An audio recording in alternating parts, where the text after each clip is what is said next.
Next ఓహో team నుంచి రాబోతున్న కంటెస్టెంట్ పవన్.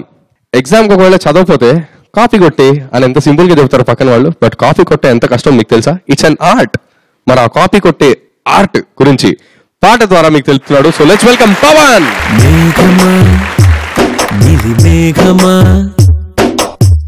ఎదురు చూశాని పూల జల్లుకి కష్టమే చాలా కష్టమే దొరికిపోకుండా ఎగ్జామ్ కాపీ కొట్టడం నష్టమే చాలా నష్టమే పాస్ అయ్యే ఛాన్సే నాకు లేకపోవడం నేను రాసిన కాపీ చేసిన బుక్కు చింపిన పక్క చూసిన స్లిప్ తెచ్చిన షూలో పెట్టిన షర్ట్లో తోసిన ఎంత వెతికినా ఓ ఘోరంగా స్టాడ్కే దొరికిపోయాని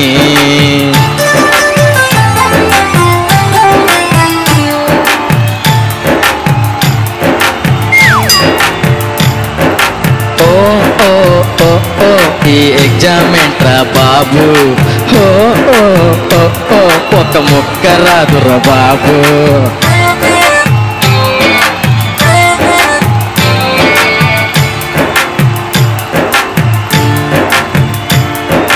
మార్నింగ్ లేవాలా, బుక్స్ అన్ని సర్దాలా, కాలేజీకి వెళ్ళాలా, నోట్స్ అంతా రాయాలి, ట్యూషన్లో చదవాలా, ప్రాక్టీస్ చేయాలా, కుస్తీలే పట్టాలే లెక్కలతో.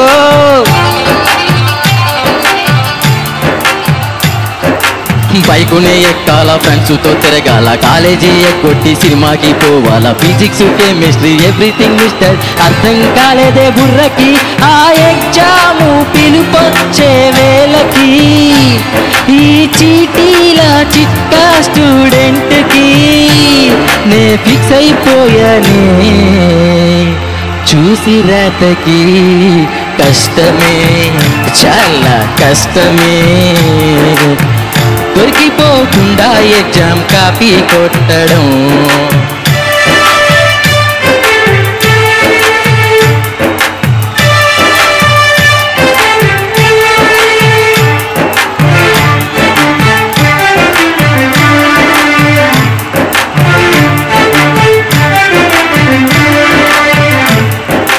ముందుని చూశాను, కల్లర్రా చేశాను, వెనకోడిని కెలికాను, కాకే చూపించాను, ఏవేవో చేశాను, బ్లూటూత్ పెట్టేసి మార్కులే కొట్టేద్దామనుకున్నా.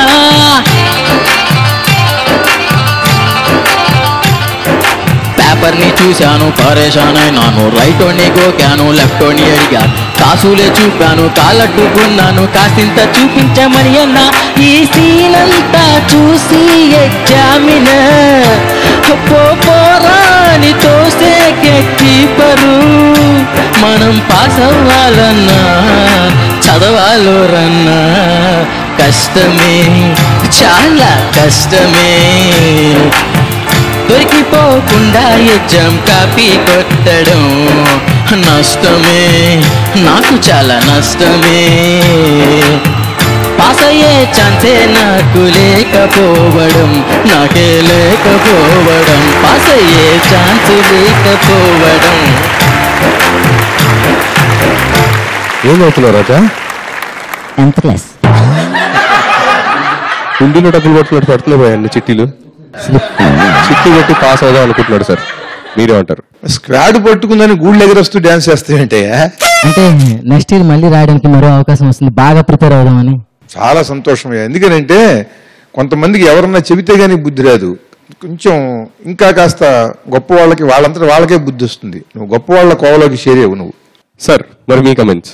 ఈ సందర్భంగా ఒకసారి గుర్తు చేయాలి సార్, ఈటీవీ వాళ్ళు పాడుతా తీయగా కార్యక్రమం ద్వారా ఎంతో మంది గాయకుల్ని పరిచయం చేశారు.